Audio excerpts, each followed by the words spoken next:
Have you ever given your all at work, always stepping up to take on everything, only to have all your efforts dismissed because of one small conversation? I've spent a decade contributing, from maintaining a positive atmosphere to organizing parties, gifts, and baking treats. And yet, just because of an accidental chat, everything changed. Am I being too tired and selfish by stepping back from it all? Or have I been treated unfairly? For the past 10 years, I've given everything to my job. I've always been the one to step up, take on extra work, and ensure that everything runs smoothly.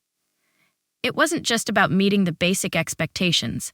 I aimed to excel, to go above and beyond. I didn't simply fulfill my role, I embraced it with everything I had. I was the go-to person when coworkers needed assistance, always ready to jump in, even when it meant stretching myself thin. If something needed to be done, I was the first one to volunteer, knowing that if I didn't do it, it wouldn't get done. The dedication I put into my work was not unnoticed. I was the reliable one. Clients consistently gave positive feedback, often highlighting my professionalism, attention to detail, and ease of communication. In fact, I could count on one hand the number of times I'd ever received anything but praise in my performance reviews. I had built a reputation for being dependable, trustworthy, and someone who made their job look easy. It wasn't just about hitting the target. It was about going above and beyond. And I was proud of that. There wasn't a single time I didn't meet expectations. If something needed fixing, I was the person who stayed late, put in the extra effort, and made sure everything was in order. Clients were happy, management was happy, and I was happy, knowing I was contributing to the success of the entire team. But what I took the most pride in wasn't just my performance on paper. It was the culture I helped build within the office. I wasn't just a colleague. I was the one who worked hard to make the workplace feel like a second home. I coordinated office celebrations, planned birthday lunches, decorated for holidays, and even took on the responsibility of organizing gifts for coworkers and our business partners. I baked treats for every occasion, from employee birthdays to department anniversaries, and personally wrote thank you notes to other departments, acknowledging their hard work and partnership. I made it a point to do these things because I believed in creating a positive, enjoyable work environment. The effort I put into maintaining a fun and friendly office atmosphere was something I did with enthusiasm. Even when I was tired, even when my workload was overwhelming, I didn't hesitate to make things special for everyone else. I didn't mind going the extra mile because I knew it made a difference. The decorations, the gifts, the small acts of kindness, they weren't just about brightening someone's day. They were about fostering a sense of community, of teamwork, of appreciation. It wasn't about accolades or attention. It was about creating a place where people felt valued, and where the workday didn't feel like a drag. Despite all the hard work and effort I put in, I never expected recognition. I didn't do it for the praise, and I certainly didn't do it to get something in return. I did it because I believed in the importance of a positive, supportive work environment. I wanted people to feel good about coming to work, to be able to laugh and bond with their coworkers. That was my contribution, making sure that no matter how stressful or difficult the job got, the office remained a place where everyone could feel like they were part of something bigger. It wasn't just about work. It was about building relationships, creating a sense of belonging. Over the years, my coworkers and I had formed a close-knit team. We were more than just colleagues. We were friends, and we supported each other in ways that went beyond the tasks at hand. We vented together, we celebrated together, and we had each other's backs. It was a rhythm we had come to depend on. But all that effort, all the years of creating a positive environment, and all the extra miles I went, none of that seemed to matter when things began to shift. I've always believed that work is not just about completing tasks, but about creating a positive environment where everyone feels respected and happy. That's why I've always taken the initiative to organize parties, decorate for holidays, and even bake treats for office birthday celebrations. I never hesitated to take on these responsibilities, even though they weren't part of my official job description. I understood that a fun workplace would help us work more effectively, and I wanted everyone to feel happy coming to the office every day. Each year, I voluntarily planned birthday parties, decorated the office for holidays, and even organized small events so we could all relax and connect outside of work. Whenever there was a holiday, I'd find a way to make the office feel festive, creating an atmosphere where people not only worked, but felt part of a community. Everything I did was driven by the desire to foster a friendly environment where no one felt isolated or overlooked. For me, work wasn't just about completing the day's tasks. It was about creating a warm, friendly atmosphere. I believed that maintaining a positive atmosphere would help everyone work more effectively and feel more connected. I was proud of what I did, whether it was the little things like writing thank you notes to other departments or preparing small gifts to show appreciation for coworkers and partners. However, gradually I began to notice that my efforts didn't seem to be as appreciated as I thought. Especially after I organized a small birthday party for a colleague, I started sensing a shift. Some of my colleagues didn't seem to share the same enthusiasm, and I could feel a subtle change in the atmosphere at work. They didn't say anything outright, but I could tell something was off. It felt like the things I was doing were no longer valued, or worse, were being met with subtle criticism.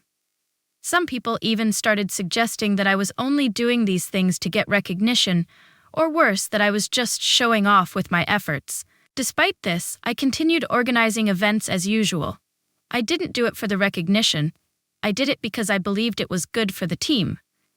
People still participated, whether they were enthusiastic or not, and I took joy in seeing their smiles, hearing their laughter, and sharing a lighthearted moment during lunch breaks.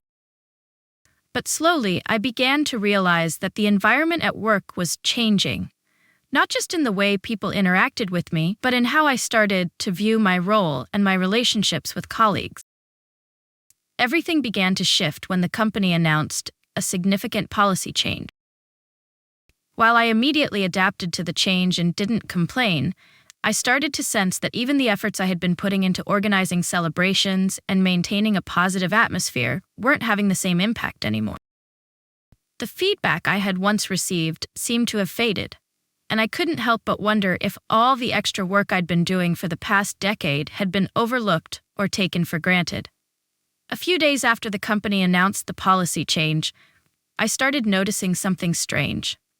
Although I had accepted and adapted to the new policy without complaining or showing any negativity, the change sparked a wave of dissatisfaction among my colleagues.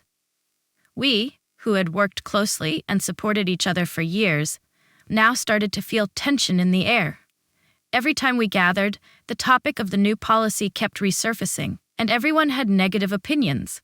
One day, I received a call from a coworker.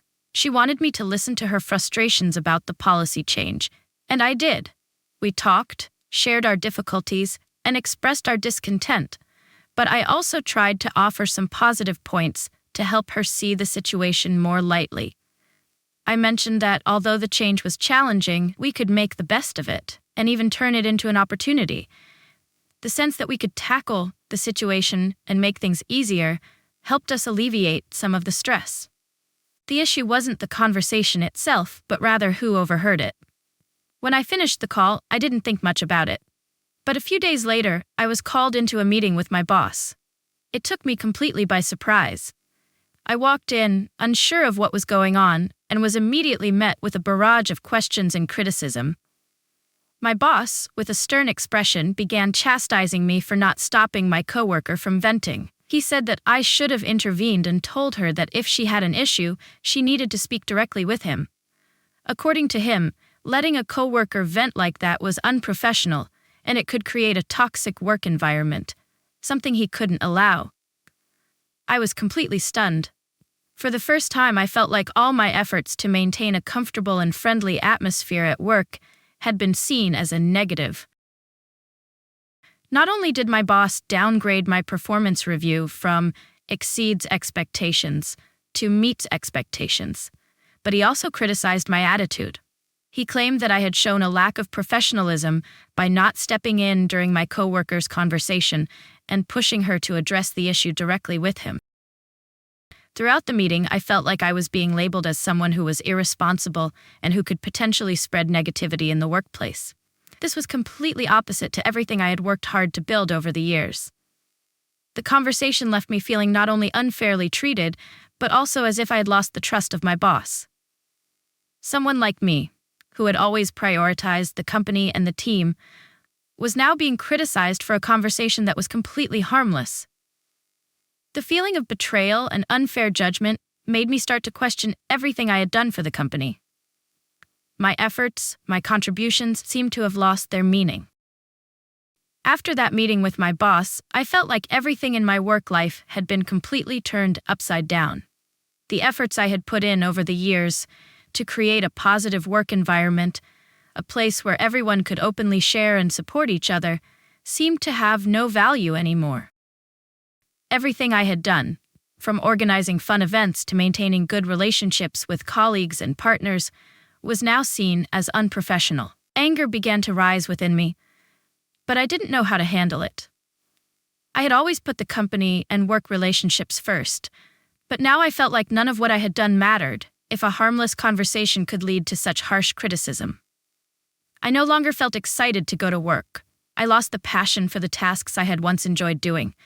Instead, I felt tired and disappointed. A few days later, there was a birthday party at the office. Normally, I would have been the one to organize it, prepare cakes, and pick out small gifts for the team. But this time, I had no motivation to do anything. I sat there, participating reluctantly. I didn't bring any cake, didn't join in with the decorations, and didn't engage in the fun conversations. I just sat quietly, observing everyone around me, feeling like I no longer belonged there. The efforts I had made before seemed to go unappreciated, and that made me feel like I no longer wanted to continue. A week later, an email chain started circulating about organizing an appreciation event for another department. Normally, I would have been the one to take charge, gather information, choose the gifts, and send out thank you notes. But this time, I simply responded that I would contribute money to the event, but wouldn't take on the organizing responsibilities. The emails kept going back and forth, and everyone continued discussing who would do what, but I didn't get involved. A few colleagues started to notice my absence from these activities. Finally, one coworker approached me and asked why I wasn't participating like I used to. I simply replied that I didn't have the time to take on these extra tasks anymore. While I didn't want to say it out loud, I felt like I had been hurt too much. The lack of recognition, the unwarranted criticism, and the feeling of being forgotten had made me no longer want to take on these responsibilities. I didn't want to do anything other than the basic work I was hired for, and the thought of doing the tasks that once brought me joy and meaning made me uneasy. The past few months had been spent working tirelessly, always giving my best for the company and my colleagues. But now, everything felt like a fleeting breeze, and I wasn't sure if all the things I had done were truly valued. One day, while I was working in the office, I received an email from a colleague. She asked me why I wasn't participating in the activities anymore, especially the events I used to organize. The question wasn't just casual concern, but it felt more like a subtle criticism. I responded briefly, saying I didn't have time to participate in those things anymore, and honestly, I didn't feel motivated to do them. However, in my mind, those questions kept repeating themselves. A strange feeling began to rise within me. I started questioning whether I was doing the right thing. Everything I had done for the company over the past decade seemed to have been forgotten and not properly acknowledged. Was I being selfish for not wanting to get involved in these activities anymore? Was I ruining a part of the work environment I had worked so hard to build? And the most painful question: did people truly understand why I was withdrawing, or did they simply think I didn't care anymore? As each day passed, I felt more and more disconnected from what I had built. In brief conversations with colleagues, I could sense the change. They no longer reached out to include me in group meetings or ask for my help with tasks outside my main duties. I had become an outsider, a part of the team, but no longer contributing to its energy. And then another event came up. Another appreciation week for a different department in the company. A new chain of emails was sent around asking for contributions to gifts and activities, but this time I didn't respond. The hesitation inside me grew stronger, and I didn't want to participate in anything anymore. I didn't want to think about organizing or picking gifts. I didn't want to get involved in any discussions. I just wanted to quietly do my job and stay out of the spotlight. A few colleagues began to notice my absence. They started texting me asking what was going on. "Aren't you the one who always organizes everything? What happened to you?" I felt like I was being monitored, but I didn't have the strength to explain myself. I no longer had the energy to justify everything, and I simply replied that I didn't have the time. But deep down, I knew that wasn't enough to explain the big shift in me. Each day, I grew more exhausted from facing what I had done and what I was feeling. I couldn't keep pretending everything was fine. What I had contributed didn't seem to be valued, and the change in my attitude was not just a temporary reaction. It was the result of a series of events I could no longer ignore. The disappointment had made me see everything differently, and I couldn't go back to how things were before.